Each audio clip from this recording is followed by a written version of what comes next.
ಇದೆ ಈ ಚಿನ್ನಯ್ಯ ಅರೆಸ್ಟ್ ಆಗ್ತಾ ಇದ್ದ ಹಾಗೇನೆ ಇಡೀ ಬುರ್ಡೆ ಗ್ಯಾಂಗ್ಗೆ ಢವ ಶುರುವಾಗಿದೆ. ಇನ್ನು ಈ ತಿಮರೋಡಿ ಕೂಡ ಈ ಕೇಸಲ್ಲಿ ಅರೆಸ್ಟ್ ಆಗ್ತಾರ. ಈಗ ತಿಮರೋಡಿ ಬಂಧನಕ್ಕೀಡಾಗಿರ್ತಕ್ಕಂಥದ್ದು BL ಸಂತೋಷ್ ಅವರ ವಿರುದ್ಧ ಬೇಕಾಬಿಟ್ಟಿ ಹೇಳಿಕೆ ಕೊಟ್ಟ ವಿಚಾರದಲ್ಲಿ. ಈ ಧರ್ಮಸ್ಥಳ ಪ್ರಕರಣದಲ್ಲಿ ಮಹೇಶ್ ತಿಮರೋಡಿ, ಗಿರೀಶ್ ಮಟ್ಟಣ್ಣನವರ್ ಅರೆಸ್ಟ್ ಆಗ್ತಾರ. ಚಿನ್ನಯ್ಯಗೆ ಸಾಥ್ ಕೊಟ್ಟವರಿಗೆ ಹಾಗಾದ್ರೆ ಸಂಕಷ್ಟ ಶುರುನಾ? ಚಿನ್ನಯ್ಯ ಹೆಸರು ಹೇಳಿದವರ ವಿರುದ್ಧ ತನಿಖಾಸ್ತ್ರ ಪ್ರಯೋಗ ಆಗತ್ತಾ? ಇವತ್ತಿನಿಂದ ಪೊಲೀಸ್ ಸ್ಟೈಲಲ್ಲಿ ತನಿಖೆ ನಡೆಯುತ್ತಾ?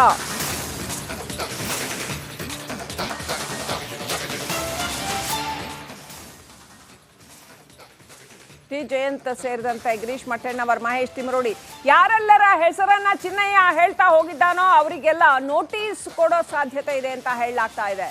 ವಿಚಾರಣೆಗೆ ಬನ್ನಿ ಅಂತ. ಏನು ಯಾಕೆ ಹಿಂಗೆ ಮಾಡಿದ್ರಿ, ಬನ್ನಿ ವಿಚಾರಣೆಗೆ ಅಂತ SIT ಕರಿಬೇಕಾಗತ್ತೆ. ವಿಚಾರಣೆ ಮಾಡ್ತಾರಾ?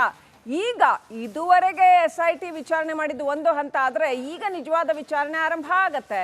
ಸೊ ಇಲ್ಲಿಂದ SIT ಇದನ್ನ ಹೇಗೆ ತಗೊಂಡು ಹೋಗುತ್ತೆ ಅನ್ನೋದೇ ಇರ್ತಕ್ಕಂಥ ಕುತೂಹಲ. ಇನ್ನು ಇವತ್ತು ಕೂಡ ಮಾಸ್ಕ್ ಮ್ಯಾನ್ ಚಿನ್ನಯ್ಯಗೆ SIT ಡ್ರಿಲ್ ಮಾಡ್ತಾ ಇದೆ. ನಿನ್ನೆ ತಡರಾತ್ರಿವರೆಗೂ ಕೂಡ ಅಧಿಕಾರಿಗಳು ವಿಚಾರಣೆಯನ್ನ ಮಾಡ್ತಾ ಇದ್ರು. ಚಿನ್ನಯ್ಯ ವಿಚಾರಣೆಯನ್ನ ಮಾಡಿದ್ರು. ಇವತ್ತು ಮತ್ತೆ ವಿಚಾರಣೆ ಮುಂದುವರೆದಿದೆ. ಈ ಚಿನ್ನಯ್ಯನೇ ಕೂರಿಸ್ಕೊಂಡು ವಿಚಾರಣೆ ಮಾಡ್ತಾ ಹೋಗ್ತಾ ಇದ್ದಾರೆ. ಅಧಿಕಾರಿಗಳು ಮೆಡಿಕಲ್ ಟೆಸ್ಟ್ ಮಾಡಿದ್ದಾರೆ ಚಿನ್ನಯ್ಯಗೆ. ಮೆಡಿಕಲ್ ಟೆಸ್ಟ್ ಬಳಿಕ ಬೆಳ್ತಂಗಡಿ SIT ಕಚೇರಿಯಲ್ಲಿ ವಿಚಾರಣೆ ಮಾಡಿದ್ದಾರೆ. ಸೋಮವಾರ ನಾಳೆ ಮತ್ತೊಮ್ಮೆ ಚಿನ್ನಯ್ಯನಿಂದ 183 ಹೇಳಿಕೆಯನ್ನ ದಾಖಲು ಮಾಡ್ಕೊಳ್ತಾರಾ? ಪ್ರಧಾನ ನ್ಯಾಯಾಧೀಶರ ಎದುರು ಮತ್ತೊಮ್ಮೆ ಹೇಳಿಕೆಯನ್ನು ದಾಖಲು ಮಾಡೋ ಸಾಧ್ಯತೆಗಳಿದೆ. Let's get back to Dinesh. ನಮ್ಮ ಪ್ರತಿನಿಧಿ ದಿನೇಶ್ ಕಾಶಿಪಟ್ನ ಲೈವ್ ಕನೆಕ್ಟ್ ಇದ್ದಾರೆ. ದಿನೇಶ್, ಇವತ್ತು ಏನೆಲ್ಲ ನಡೀಬಹುದು? ನ್ಯಾಯಾಧೀಶರ ಎದುರು ಮತ್ತೆ 183 ನಾಳೆ ಏನಾದರೂ ಹೇಳಿಕೆ ದಾಖಲು ಮಾಡ್ತಾರಾ? SIT ಕಚೇರಿಯಲ್ಲಿ ಯಾವ ರೀತಿಯಲ್ಲಿ ತನಿಖೆ ನಡೆದಿದೆ? ಚಿನ್ನಯ್ಯ, ಆತನ ಸಹೋದರ ಇಬ್ಬರನ್ನೂ ಕೂಡ ಏನಾದರೂ ತನಿಖೆ ಮಾಡ್ತಿದ್ದಾರಾ? ಮತ್ತು ಚಿನ್ನಯ್ಯ ಬಾಯ್ಬಿಟ್ಟಿರ್ತಕ್ಕಂಥ ಹೆಸರುಗಳು ಏನಿದ್ದಾವೆ ಆ ವ್ಯಕ್ತಿಗಳನ್ನ ಕರ್ಕೊಂಡ್ಬಂದು ವಿಚಾರಣೆ ಮಾಡೋ ಸಾಧ್ಯತೆಗಳಿದೆಯಾ? ಏನು ನಡೀತಾ ಇದೆ?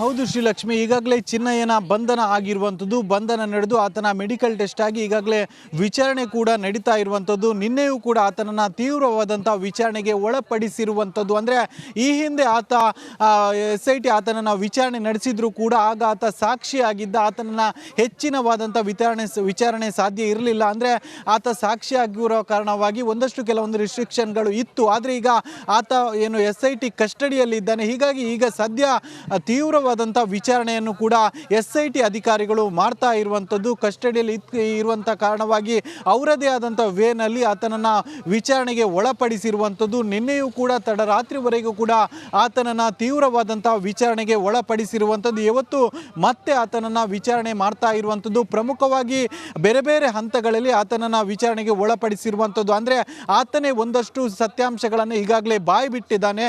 ಅದಕ್ಕೆ ಸಂಬಂಧಿಸಿದಂತೆ ಒಂದಷ್ಟು ವಿಚಾರಣೆಗಳನ್ನು ಕೂಡ ಮಾಡ್ತಾ ಇರುವಂಥದ್ದು. ಇದರ ಜೊತೆಗೆ ಆತನ ಅಣ್ಣ ತಾನಾಸಿ ಏನಿದ್ದಾನೆ ಆತನನ್ನು ನಿನ್ನೆ SIT ಅಧಿಕಾರಿಗಳು ವಿಚಾರಣೆ ನಡೆಸಿದ್ರು. ಆ ಬಳಿಕ ಮುಂದೆ ವಿಚಾರಣೆಗೆ ಕರೆದಾಗ ನೀನು ವಿಚಾರಣೆಗೆ ಹಾಜರಾಗಬೇಕು ಅಂತ ಹೇಳಿದ್ರು. ಹಾಗಾಗಿ ಆತನನ್ನು ಕೂಡ ಮುಂದಿನ ದಿನಗಳಲ್ಲಿ ವಿಚಾರಣೆಗೆ ಕರೆಯುವಂಥ ಸಾಧ್ಯತೆ ಇದೆ.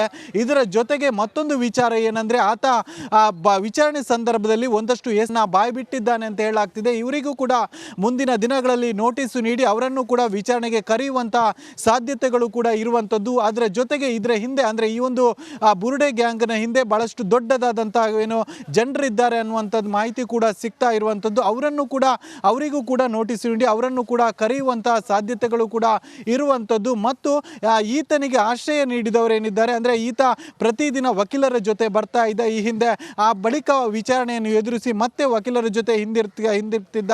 ಈಗ ಸದ್ಯ ಕಸ್ಟಡಿಯಲ್ಲಿ ಇದ್ದಾನೆ. ಆ ಹಿಂದೆ ಯಾರು ಆಶ್ರಯ ಈತನಿಗೆ ನೀಡಿದ್ರು ಅವರೆಲ್ಲರಿಗೂ ಕೂಡ ಮುಂದಿನ ದಿನಗಳಲ್ಲಿ ಸಂಕಷ್ಟ ಬರುವಂಥ ಸಾಧ್ಯತೆಗಳು ಕೂಡ ಇರುವಂಥದ್ದು. ಯಾಕಂದರೆ ಈತನಿಗೆ ಆಶ್ರಯ ನೀಡಿದವರಿಗೂ ಕೂಡ ನೋಟಿಸು ನೀಡಿ ಅವರನ್ನು ಕೂಡ ವಿಚಾರಣೆಗೆ ಕರೆಯುವಂಥ ಸಾಧ್ಯತೆ ಇದೆ.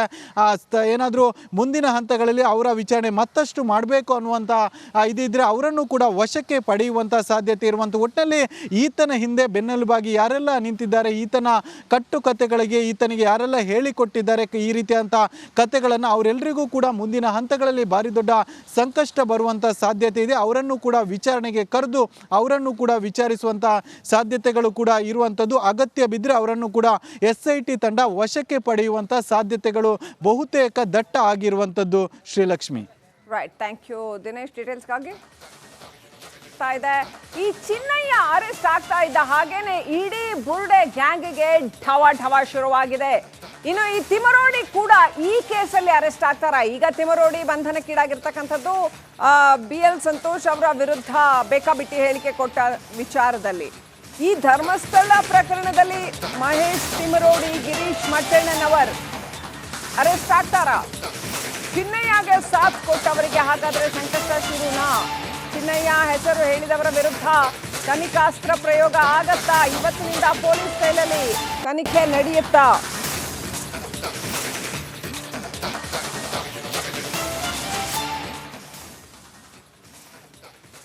ಟಿ ಜಯಂತ್ ಸೇರಿದಂತೆ ಗಿರೀಶ್ ಮಟ್ಟಣ್ಣವರ್, ಮಹೇಶ್ ತಿಮರೋಡಿ ಯಾರೆಲ್ಲರ ಹೆಸರನ್ನ ಚಿನ್ನಯ್ಯ ಹೇಳ್ತಾ ಹೋಗಿದ್ದಾನೋ ಅವರಿಗೆಲ್ಲ ನೋಟಿಸ್ ಕೊಡೋ ಸಾಧ್ಯತೆ ಇದೆ ಅಂತ ಹೇಳಲಾಗ್ತಾ ಇದೆ. ವಿಚಾರಣೆಗೆ ಬನ್ನಿ ಅಂತ. ಏನು, ಯಾಕೆ ಹಿಂಗೆ ಮಾಡಿದ್ರಿ, ಬನ್ನಿ ವಿಚಾರಣೆಗೆ ಅಂತ SIT ಕರಿಬೇಕಾಗತ್ತೆ. ವಿಚಾರಣೆ ಮಾಡ್ತಾರಾ? ಈಗ ಇದುವರೆಗೆ SIT ವಿಚಾರಣೆ ಮಾಡಿದ್ದು ಒಂದು ಹಂತ ಆದರೆ ಈಗ ನಿಜವಾದ ವಿಚಾರಣೆ ಆರಂಭ ಆಗತ್ತೆ. ಸೊ ಇಲ್ಲಿಂದ SIT ಇದನ್ನ ಹೇಗೆ ತಗೊಂಡು ಹೋಗುತ್ತೆ ಅನ್ನೋದೇ ಇರ್ತಕ್ಕಂಥ ಕುತೂಹಲ. ಇನ್ನು ಇವತ್ತು ಕೂಡ ಮಾಸ್ಕ್ ಮ್ಯಾನ್ ಚಿನ್ನಯ್ಯಗೆ SIT ಡ್ರಿಲ್ ಮಾಡ್ತಾ ಇದೆ. ನಿನ್ನೆ ತಡರಾತ್ರಿವರೆಗೂ ಕೂಡ ಅಧಿಕಾರಿಗಳು ವಿಚಾರಣೆಯನ್ನ ಮಾಡ್ತಾ ಇದ್ರು. ಚಿನ್ನಯ್ಯ ವಿಚಾರಣೆಯನ್ನ ಮಾಡಿದ್ರು. ಇವತ್ತು ಮತ್ತೆ ವಿಚಾರಣೆ ಮುಂದುವರೆದಿದೆ. ಈ ಚಿನ್ನಯ್ಯನೇ ಕೂರಿಸ್ಕೊಂಡು ವಿಚಾರಣೆ ಮಾಡ್ತಾ ಹೋಗ್ತಾ ಇದ್ದಾರೆ. ಅಧಿಕಾರಿಗಳು ಮೆಡಿಕಲ್ ಟೆಸ್ಟ್ ಮಾಡಿದ್ದಾರೆ ಚಿನ್ನಯ್ಯಗೆ. ಮೆಡಿಕಲ್ ಟೆಸ್ಟ್ ಬಳಿಕ ಬೆಳ್ತಂಗಡಿ SIT ಕಚೇರಿಯಲ್ಲಿ ವಿಚಾರಣೆ ಮಾಡಿದ್ದಾರೆ. ಸೋಮವಾರ ನಾಳೆ ಮತ್ತೊಮ್ಮೆ ಚಿನ್ನಯ್ಯನಿಂದ 183 ಹೇಳಿಕೆಯನ್ನ ದಾಖಲು ಮಾಡ್ಕೊಳ್ತಾರಾ? ಪ್ರಧಾನ ನ್ಯಾಯಾಧೀಶರ ಎದುರು ಮತ್ತೊಮ್ಮೆ ಹೇಳಿಕೆಯನ್ನ ದಾಖಲು ಮಾಡೋ ಸಾಧ್ಯತೆಗಳಿದೆ. Let's get back to Dinesh. ನಮ್ಮ ಪ್ರತಿನಿಧಿ ದಿನೇಶ್ ಕಾಶಿಪಟ್ನ ಲೈವ್ ಕನೆಕ್ಟ್ ಇದ್ದಾರೆ. ದಿನೇಶ್, ಇವತ್ತು ಏನೆಲ್ಲ ನಡೀಬಹುದು? ನ್ಯಾಯಾಧೀಶರ ಎದುರು ಮತ್ತೆ 183 ನಾಳೆ ಏನಾದರೂ ಹೇಳಿಕೆ ದಾಖಲು ಮಾಡ್ತಾರಾ? SIT ಕಚೇರಿಯಲ್ಲಿ ಯಾವ ರೀತಿಯಲ್ಲಿ ತನಿಖೆ ನಡೆದಿದೆ? ಚಿನ್ನಯ್ಯ, ಆತನ ಸಹೋದರ ಇಬ್ಬರನ್ನೂ ಕೂಡ ಏನಾದರೂ ತನಿಖೆ ಮಾಡ್ತಿದ್ದಾರಾ? ಮತ್ತು ಚಿನ್ನಯ್ಯ ಬಾಯ್ಬಿಟ್ಟಿರ್ತಕ್ಕಂಥ ಹೆಸರುಗಳು ಏನಿದ್ದಾವೆ ಆ ವ್ಯಕ್ತಿಗಳನ್ನ ಕರ್ಕೊಂಡ್ಬಂದು ವಿಚಾರಣೆ ಮಾಡೋ ಸಾಧ್ಯತೆಗಳಿದೆಯಾ? ಏನು ನಡೀತಾ ಇದೆ?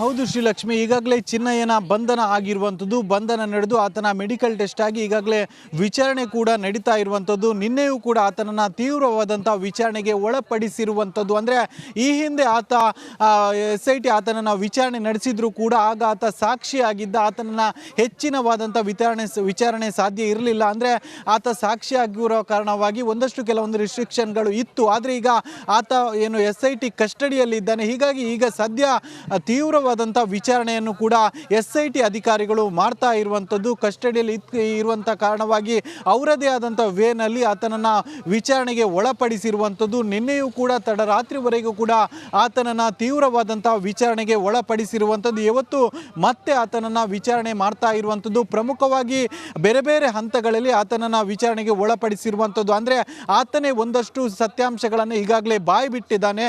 ಅದಕ್ಕೆ ಸಂಬಂಧಿಸಿದಂತೆ ಒಂದಷ್ಟು ವಿಚಾರಣೆಗಳನ್ನು ಕೂಡ ಮಾಡ್ತಾ ಇರುವಂಥದ್ದು. ಇದರ ಜೊತೆಗೆ ಆತನ ಅಣ್ಣ ತಾನಾಸಿ ಏನಿದ್ದಾನೆ ಆತನನ್ನು ನಿನ್ನೆ SIT ಅಧಿಕಾರಿಗಳು ವಿಚಾರಣೆ ನಡೆಸಿದ್ರು. ಆ ಬಳಿಕ ಮುಂದೆ ವಿಚಾರಣೆಗೆ ಕರೆದಾಗ ನೀನು ವಿಚಾರಣೆಗೆ ಹಾಜರಾಗಬೇಕು ಅಂತ ಹೇಳಿದ್ರು. ಹಾಗಾಗಿ ಆತನನ್ನು ಕೂಡ ಮುಂದಿನ ದಿನಗಳಲ್ಲಿ ವಿಚಾರಣೆಗೆ ಕರೆಯುವಂಥ ಸಾಧ್ಯತೆ ಇದೆ.